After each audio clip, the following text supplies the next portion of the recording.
Na verdade, o que acontece? Vamos dar uma outra perspectiva para isso, né? Os mineradores, primeira coisa, os mineradores não são amigos do Bitcoin.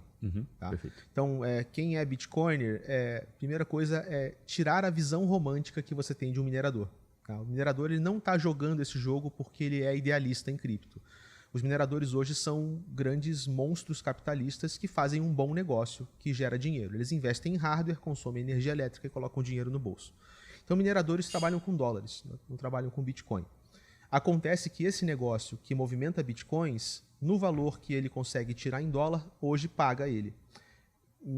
E a tendência é, digamos, que o subsídio, né, as recompensas de bloco do Bitcoin vão diminuindo, então as taxas têm que aumentar. Mas as taxas têm que aumentar em dólar, não em Bitcoin.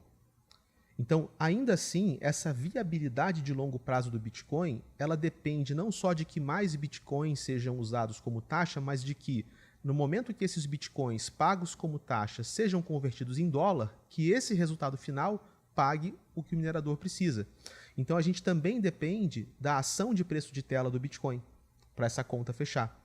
Né? E se você pensa especialmente no momento crucial do halving, que é quando a gente corta a oferta de Bitcoin pela metade a cada 4 anos, né? Se a taxa ficasse no patamar atual e os mesmos Bitcoins fossem gastos em taxa, o preço de tela teria que dobrar. Então a gente entra numa ação onde tem que se pagar mais Bitcoins como taxa, mas ao mesmo tempo o preço de tela tem que aumentar. E até quando isso vai? Né? Quantos halvings isso aguenta? A gente vê nos bear markets e nesse último bear market que os mineradores foram muito estressados. Grandes mineradoras faliram, estão quebradas, estão em bancarrota, porque o negócio da mineração ele é um negócio muito tenebroso, se você para pensar do ponto de vista operacional. O cara tem um galpão com milhares de toneladas de hardware. Essas toneladas de hardware consomem energia elétrica, que é uma outra discussão, não acho que isso é ruim, tá? Mas a cada 2 anos atualiza o hardware, o cara tem que renovar todo o parque dele, ele tem que pagar a energia elétrica, a manutenção, a troca do hardware. E se ele não fizer isso, o minerador do lado vai fazer. Então é um jogo de tubarões, cara, que estão o tempo todo comendo uns aos outros. Uma das teses da Coinbase para esse ano, que eles soltaram no relatório de 23, é que eles estão enxergando um mercado onde a mineração de Bitcoin vai ser um jogo cada vez mais concentrado.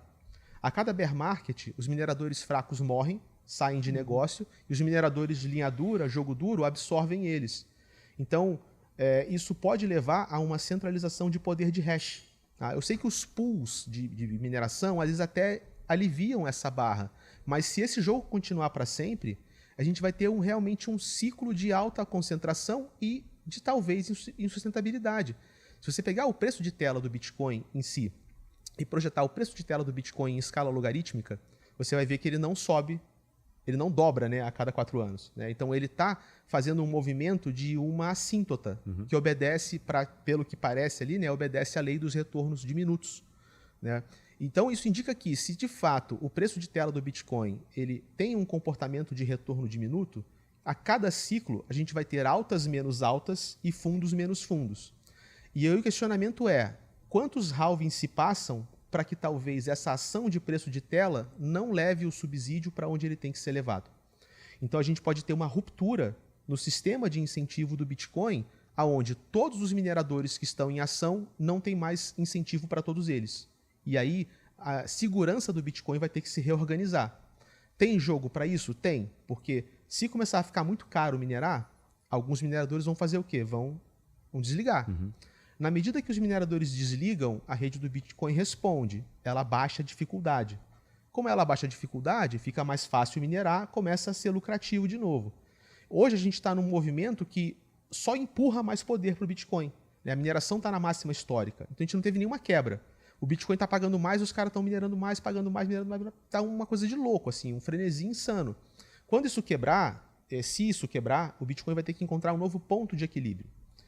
E ok, o Bitcoin vai falar para você assim, Casta, tudo bem, então alguns mineradores vão desligar, os mineradores que restarem vão ter lucro e a vida continua. E sim, a vida continua, mas aonde que mora esse ponto de equilíbrio?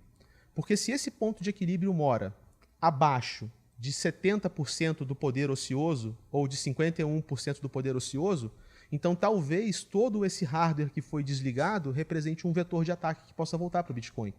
Ou talvez a narrativa do Bitcoin comece a perder força enquanto a segurança econômica dele perca força, mesmo que ele não vá ser hackeado. mas porque a narrativa perde força. Então isso para mim monta um questionamento. E o principal questionamento que eu faço é que eu acredito pessoalmente que daqui a 4 ou 5 halvings a gente vai ter que rever essa situação. Minha estimativa é que em 4 ou 5 halvings vai ter um fork do Bitcoin que vai quebrar a regra dos 21 milhões. Vai ter tipo um Bitcoin nova era, e esse Bitcoin nova era ele vai ter uma pequena inflação, que se chama-se de emissão de cauda.